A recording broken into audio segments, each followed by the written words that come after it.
ਤੁਸੀਂ ਸੁਣ ਰਹੇ ਹੋ ਪੰਜਾਬੀ ਰੇਡੀਓ USA ਤੇ ਸਿੱਖ ਇਤਿਹਾਸ ਦੇ ਵਿੱਚ ਅੱਜ ਦਾ ਦਿਨ ਅੱਜ 19 ਅਪ੍ਰੈਲ ਹੈ। ਸਤੰਬਰ 1844 ਦੇ ਵਿੱਚ ਆਪਣੇ ਪਿਤਾ ਦੀ ਮੌਤ ਤੋਂ ਬਾਅਦ ਦੀਵਾਨ ਮੂਲਰਾਜ ਨੂੰ ਮੁਲਤਾਨ ਦਾ ਗਵਰਨਰ ਬਣਾਇਆ ਗਿਆ। 1846 ਦੇ ਵਿੱਚ ਅੰਗਰੇਜ਼ਾਂ ਦੇ ਲਾਹੌਰ ਦਰਬਾਰ ਤੇ ਕਬਜ਼ੇ ਤੋਂ ਬਾਅਦ ਪ੍ਰਾਈਮ ਮਿਨਿਸਟਰ ਲਾਲ ਸਿੰਘ ਦੀਆਂ ਸਾਜ਼ਿਸ਼ਾਂ ਹੇਠ ਉਸ ਦਾ ਮਾਮਲਾ 25% ਹੋਰ ਵਧਾ ਦਿੱਤਾ ਗਿਆ ਅਤੇ ਬਹੁਤ ਸਾਰੇ ਹੱਕ ਵੀ ਖੋਲੇ ਗਏ। ਅਖੀਰ ਤੰਗ ਆ ਕੇ ਉਸਨੇ ਦਸੰਬਰ 1847 ਦੇ ਵਿੱਚ ਅਸਤੀਫਾ ਦੇ ਦਿੱਤਾ। ਹੁਣ ਫਰੈਡਰਿਕ ਕਰੀ ਲਾਹੌਰ ਦੇ ਵਿੱਚ ਨਵਾਂ ਰੈਜ਼ੀਡੈਂਟ ਬਣ ਕੇ ਆ ਗਿਆ ਸੀ। ਉਸਨੇ ਕਾਹਨ ਸਿੰਘ ਮਾਨ ਨੂੰ ਮੁਲਤਾਨ ਦਾ ਨਵਾਂ ਸੂਬੇਦਾਰ ਲਾ ਦਿੱਤਾ ਅਤੇ ਵੈਂਸ ਐਗਨਿਊ ਨੂੰ ਉਸ ਦਾ ਸਿਆਸੀ ਸਲਾਹਕਾਰ ਅਤੇ ਲੈਫਟੀਨੈਂਟ ਐਂਡਰਸਨ ਨੂੰ ਉਸ ਦਾ ਅਸਿਸਟੈਂਟ ਬਣਾ ਦਿੱਤਾ। 19 ਅਪ੍ਰੈਲ 1848 ਦੇ ਦਿਨ ਕਾਹਨ ਸਿੰਘ ਮਾਨ ਮੁਲਤਾਨ ਪੁੱਜਿਆ। ਦੀਵਾਨ ਮੂਲਰਾਜ ਨੇ ਸੂਬੇਦਾਰੀ ਦਾ ਚਾਰਜ ਉਸ ਨੂੰ ਸੰਭਾਲ ਦਿੱਤਾ। ਜਦੋਂ ਚਾਰਜ ਲੈ ਕੇ ਕਾਹਨ ਸਿੰਘ ਅਤੇ ਦੋਵੇਂ ਅੰਗਰੇਜ਼ ਬਾਹਰ ਨਿਕਲ ਰਹੇ ਸਨ ਤਾਂ ਇੱਕ ਫੌਜੀ ਅਫਸਰ ਗੋਦਰ ਸਿੰਘ ਨੇ ਐਂਡਰਸਨ ਅਤੇ ਐਗਨਿਊ ਤੇ ਹਮਲਾ ਕਰਕੇ ਉਹਨਾਂ ਨੂੰ ਕਤਲ ਕਰ ਦਿੱਤਾ। ਜਦੋਂ ਦੋ ਅੰਗਰੇਜ਼ ਅਫਸਰਾਂ ਦੇ ਮਰਨ ਦੀ ਖਬਰ ਰੈਜ਼ੀਡੈਂਟ ਫਰੈਡਰਿਕ ਕਰੀ ਕੋਲ ਪੁੱਜੀ ਤਾਂ ਪਹਿਲਾਂ ਤਾਂ ਉਸ ਨੇ ਫੌਜ ਨੂੰ ਮੁਲਤਾਨ ਜਾਣ ਦਾ ਹੁਕਮ ਦੇ ਦਿੱਤਾ, ਪਰ ਮਗਰੋਂ ਉਸ ਨੇ ਇਰਾਦਾ ਬਦਲ ਲਿਆ ਅਤੇ ਇਸ ਐਕਸ਼ਨ ਨੂੰ ਬਗਾਵਤ ਵਜੋਂ ਸਿੱਖਾਂ ਤੇ ਥੋਪਣ ਦੀ ਤਰਕੀਬ ਬਣਾਉਣ ਲੱਗਿਆ। ਇਹ ਸੋਚ ਕੇ ਉਸ ਨੇ ਹਾਬਰਟ ਐਡਵਰਟਾਈਜ਼ ਨੂੰ ਬਨੂ ਦੇ ਵਿੱਚ ਖਤ ਭੇਜ ਕੇ ਆਖਿਆ ਕਿ ਉਹ ਕਾਹਨ ਸਿੰਘ ਮਾਨ ਨੂੰ ਕਹੇ ਕਿ ਉਹ ਦੀਵਾਨ ਮੂਲਰਾਜ ਨੂੰ ਹੀ ਸੂਬੇਦਾਰ ਰਹਿਣ ਦੇਵੇ। ਮਗਰੋਂ ਮਈ 1848 ਦੇ ਵਿੱਚ ਰੈਜ਼ੀਡੈਂਟ ਨੇ ਐਡਵਰਟਾਈਜ਼ ਨੂੰ ਫੌਜ ਲੈ ਕੇ ਮੁਲਤਾਨ ਜਾਣ ਵਾਸਤੇ ਆਖ ਦਿੱਤਾ। ਇਸ ਵੇਲੇ ਤੱਕ ਭਾਈ ਮਹਾਰਾਜ ਸਿੰਘ ਨਰੰਗਾਬਾਦੀ ਵੀ ਮੁਲਤਾਨ ਪੁੱਜ ਚੁੱਕੇ ਸਨ। ਉਹਨਾਂ ਨੇ ਉੱਥੇ ਪਹੁੰਚ ਕੇ ਸਿੱਖ ਫੌਜਾਂ ਨੂੰ ਜਥੇਬੰਦ ਕਰਨਾ ਸ਼ੁਰੂ ਕਰ ਦਿੱਤਾ ਸੀ ਤਾਂ ਜੋ ਅੰਗਰੇਜ਼ਾਂ ਨੂੰ ਭਜਾਇਆ ਜਾ ਸਕੇ। ਜਦੋਂ ਮੂਲਰਾਜ ਨੂੰ ਐਡਵਰਟਾਈਜ਼ ਦੇ ਆਉਣ ਦਾ ਪਤਾ ਲੱਗਿਆ ਤਾਂ ਉਸ ਨੇ ਅਮਨ ਸਮਝੌਤੇ ਦੀ ਪੇਸ਼ਕਸ਼ ਕੀਤੀ। ਐਡਵਰਟਾਈਜ਼ ਨੇ ਪਹਿਲਾਂ ਇਹ ਪੇਸ਼ਕਸ਼ ਠੁਕਰਾ ਦਿੱਤੀ ਅਤੇ ਮੁਲਤਾਨ ਤੇ ਹਮਲਾ ਕਰ ਦਿੱਤਾ। ਪਹਿਲਾਂ ਤਾਂ ਨਿੱਕੀਆਂ ਮੋਟੀਆਂ ਝੜਪਾਂ ਹੋਈਆਂ, ਪਰ 18 ਜੂਨ 1848 ਤੋਂ ਬਾਅਦ ਦੀਵਾਨ ਮੂਲਰਾਜ ਨੇ ਆਪਣੇ ਆਪ ਨੂੰ ਕਿਲੇ ਦੇ ਵਿੱਚ ਬੰਦ ਕਰ ਲਿਆ। 17 ਦਸੰਬਰ 1848 ਨੂੰ ਅੰਗਰੇਜ਼ ਫੌਜਾਂ ਨੇ ਕਿਲੇ ਤੇ ਇੱਕ ਜ਼ਬਰਦਸਤ ਹਮਲਾ ਕੀਤਾ ਤੇ ਅੰਦਰ ਦਾਖਲ ਹੋ ਗਈਆਂ। ਅਖੀਰ ਮੂਲਰਾਜ ਨੇ ਹਥਿਆਰ ਸੁੱਟ ਦਿੱਤੇ।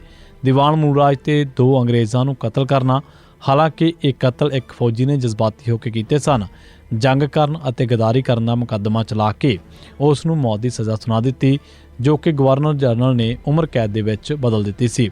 ਜਨਵਰੀ 1850 ਤੱਕ ਉਸ ਨੂੰ ਲਾਹੌਰ ਕਿਲੇ ਦੇ ਵਿੱਚ ਕੈਦ ਰੱਖ ਕੇ ਮਗਰੋਂ ਫੋਰਟ ਵਿਲੀਅਮਜ਼ ਕਲਕੱਤਾ ਭੇਜ ਦਿੱਤਾ ਗਿਆ। ਉੱਥੇ ਉਸ ਨੂੰ ਘਟੀਆ ਖੁਰਾਕ ਦਿੱਤੀ ਗਈ ਜਿਸ ਦੇ ਵਿੱਚ ਜ਼ਹਿਰ ਮਿਲਿਆ ਹੁੰਦਾ ਸੀ।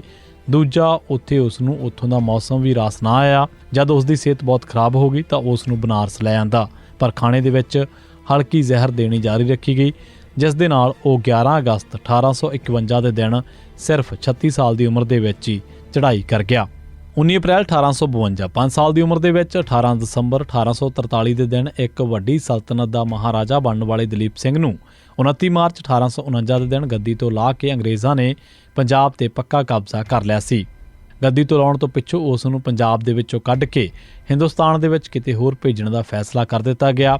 ਦਲੀਪ ਸਿੰਘ ਨੂੰ 21 ਦਸੰਬਰ 1849 ਦੇ ਦਿਨ ਪੰਜਾਬ ਤੋਂ ਹਮੇਸ਼ਾ ਵਾਸਤੇ ਕੱਢ ਕੇ ਹਿੰਦੁਸਤਾਨ ਦੇ ਨਗਰ ਫਤਿਹਗੜ੍ਹ ਜਮਨਾ ਦਰਿਆ ਦੇ ਕੰਢੇ ਤੇ ਭੇਜ ਦਿੱਤਾ ਗਿਆ। ਦਲੀਪ ਸਿੰਘ ਦੇ ਇੱਥੇ ਪੁੱਜਣ ਤੋਂ ਮਗਰੋਂ ਉਸ ਦੇ ਸਾਰੇ ਸਿੱਖ ਅਤੇ ਪੰਜਾਬੀ ਸੇਵਾਦਾਰ ਹਟਾ ਦਿੱਤੇ ਗਏ ਸਨ। ਹੁਣ ਉਸ ਦਾ ਸਾਥੀ, ਉਸ ਦਾ ਉਸਤਾਦ ਡਾਕਟਰ ਲੋਗਨ, ਉਸ ਦੀ ਘਰਵਾਲੀ ਲੇਡੀ ਲੋਗਨ ਅਤੇ ਇੱਕ ਹਿੰਦੂ ਤੋਂ ਈਸਾਈ ਬਣਿਆ ਭਜਨ ਲਾਲ ਤੇ ਕੁਝ ਗੋਰੇ ਨੌਕਰ ਸਨ। ਯਾਨੀ ਕਿ ਉਸ ਨੂੰ ਸਿੱਖੀ ਅਤੇ ਪੰਜਾਬੀ ਮਾਹੌਲ ਤੋਂ ਪੂਰੀ ਤਰ੍ਹਾਂ ਦੇ ਨਾਲ ਦੂਰ ਕਰ ਦਿੱਤਾ ਗਿਆ। ਇਹ ਈਸਾਈ ਬਣਾਉਣ ਦੀ ਸਾਜ਼ਿਸ਼ ਵਾਲੇ ਮਾਹੌਲ ਦੇ ਵਿੱਚ 11.5 ਸਾਲ ਦਾ ਦਲੀਪ ਸਿੰਘ ਬਹੁਤ ਦੇਰ ਬਚ ਨਾ ਸਕਿਆ ਅਤੇ ਸਿਰਫ 3 ਸਾਲ ਦੇ ਅੰਦਰ ਹੀ ਉਹ ਸਿੱਖੀ ਅਤੇ ਪੰਜਾਬੀਅਤ ਨੂੰ ਭੁੱਲ ਕੇ ਈਸਾਈਆਂ ਵਾਂਗ ਜੀਣ ਲੱਗ ਪਿਆ ਸੀ। 1853 ਦੇ ਸ਼ੁਰੂ ਹੁੰਦੇ ਹੀ ਉਸ ਨੇ ਈਸਾਈ ਬਣਨ ਦੀ ਖਾਹਿਸ਼ ਜ਼ਾਹਰ ਕੀਤੀ। 8 ਮਾਰਚ 1853 ਦੇ ਦਿਨ ਉਸ ਨੂੰ ਬੈਪਟਾਈਜ਼ ਕਰਕੇ ਈਸਾਈ ਬਣਾ ਲਿਆ ਗਿਆ। ਇਸ ਵੇਲੇ ਉਸ ਦੀ ਉਮਰ 14 ਸਾਲ 6 ਮਹੀਨੇ ਸੀ। ਦਲੀਪ ਸਿੰਘ ਨੂੰ ਈਸਾਈ ਬਣਾਉਣ ਤੋਂ ਬਾਅਦ ਛੇਤੀ ਮਗਰੋਂ ਹੀ ਇੰਗਲੈਂਡ ਲਿਜਾਇਆ ਗਿਆ। ਉਹ 19 ਅਪ੍ਰੈਲ 1852 ਦੇ ਦਿਨ ਜਹਾਜ਼ ਦੇ ਵਿੱਚ ਚੜ੍ਹਿਆ ਅਤੇ ਮਈ ਦੇ ਵਿੱਚ ਲੰਡਨ ਪਹੁੰਚ ਗਿਆ।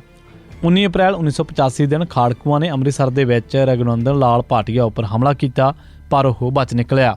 ਭਾਟੀਆ ਖਾੜਕੂਆਂ ਤੇ ਸਿੱਖ ਮੰਗਾਂ ਦੇ ਖਿਲਾਫ ਅਕਸਰ ਸਖਤ ਲਫ਼ਜ਼ ਬੋਲਿਆ ਕਰਦਾ ਸੀ। ਮਗਰੋਂ ਕਾਂਗਰਸ ਪਾਰਟੀ ਵੱਲੋਂ ਭਾਟੀਆ ਨੂੰ ਪਾਰਲੀਮੈਂਟ ਦਾ ਮੈਂਬਰ ਬਣਾਇਆ ਗਿਆ। 19 ਅਪ੍ਰੈਲ 1990 ਦਿਨ ਪੰਜਾਬ ਪੁਲਿਸ ਨੇ ਰੇਸ਼ਮ ਸਿੰਘ ਸੰਗਤਪੁਰਾ ਨੂੰ ਨਕਲੀ ਪੁਲਿਸ ਮੁਕਾਬਲੇ ਦੇ ਨਾਂ ਤੇ ਸ਼ਹੀਦ ਕਰ ਦਿੱਤਾ। 19 ਅਪ੍ਰੈਲ 1991 ਦਿਨ ਪੰਜਾਬ ਪੁਲਿਸ ਨੇ ਫੂਲਾ ਸਿੰਘ ਵਾਸੀ ਸੰਘੇੜਾ ਸੰਗਰੂਰ ਨੂੰ ਨਕਲੀ ਪੁਲਿਸ ਮੁਕਾਬਲੇ ਦੇ ਨਾਂ ਤੇ ਸ਼ਹੀਦ ਕਰ ਦਿੱਤਾ। 19 ਅਪ੍ਰੈਲ 1992 ਦਿਨ ਪੁਲਿਸ ਨੇ ਗੁਰਪ੍ਰੀਤ ਸਿੰਘ ਪੁੱਤਰ ਬਹਾਦਰ ਸਿੰਘ ਵਾਸੀ ਦਾਤੇਵਾਲ ਨੇੜੇ ਕੋਟੀ ਸੇਖਾਂ ਜ਼ਿਲ੍ਹਾ ਫਿਰੋਜ਼ਪੁਰ, ਹਰਦਿਆਲ ਸਿੰਘ ਮਹਿਤਾ ਪੁੱਤਰ ਜਸਵੰਤ ਸਿੰਘ ਵਾਸੀ ਮਹਿਤਾ ਜ਼ਿਲ੍ਹਾ ਅੰਮ੍ਰਿਤਸਰ, ਹਰਵਿੰਦਰ ਸਿੰਘ ਪੁੱਤਰ ਕਰਤਾਰ ਸਿੰਘ ਵਾਸੀ ਟਾਲਾ ਸਾਹਿਬ ਨੇੜੇ ਮੌੜ ਮੰਡੀ ਜ਼ਿਲ੍ਹਾ ਬਠਿੰਡਾ, ਨਿਰਵੈਰ ਸਿੰਘ ਵਾਸੀ ਗੰਗਾਨਗਰ, ਪ੍ਰਗਟ ਸਿੰਘ ਅਤੇ ਕੁੱਲਾ ਸਿੰਘ ਵਾਸੀ ਪ੍ਰਤਾਪ ਨਗਰ ਅੰਮ੍ਰਿਤਸਰ ਨੂੰ ਨਕਲੀ ਪੁਲਿਸ ਮੁਕਾਬਲੇ ਦੇ ਨਾਂ ਤੇ ਸ਼ਹੀਦ ਕਰ ਦਿੱਤਾ। 19 ਅਪ੍ਰੈਲ 1993 ਦਿਨ ਪੁਲਿਸ ਨੇ ਕਮਲਜੀਤ ਸਿੰਘ ਪੁੱਤਰ ਨਰਿੰਜਨ ਸਿੰਘ ਵਾਸੀ ਘਣੀਏ ਕੇ ਬਾਂਗਰ ਜ਼ਿਲ੍ਹਾ ਗੁਰਦਾਸਪੁਰ ਨੂੰ ਨਕਲੀ ਪੁਲਿਸ ਮੁਕਾਬਲੇ ਦੇ ਵਿੱਚ ਸ਼ਹੀਦ ਕਰ ਦਿੱਤਾ। ਦਰਬਾਰ ਸਾਹਿਬ ਤੇ ਹਮਲੇ ਦੇ ਖਿਲਾਫ ਰੋਸ ਵਜੋਂ 24 ਅਗਸਤ 1984 ਦਿਨ ਚੰਡੀਗੜ੍ਹ ਦੇ 7 ਨੌਜਵਾਨਾਂ ਨੇ ਭਾਰਤ ਦਾ ਇੱਕ ਜਹਾਜ਼ ਅਗਵਾ ਕਰਨ ਦੀ ਕਾਰਵਾਈ ਕੀਤੀ।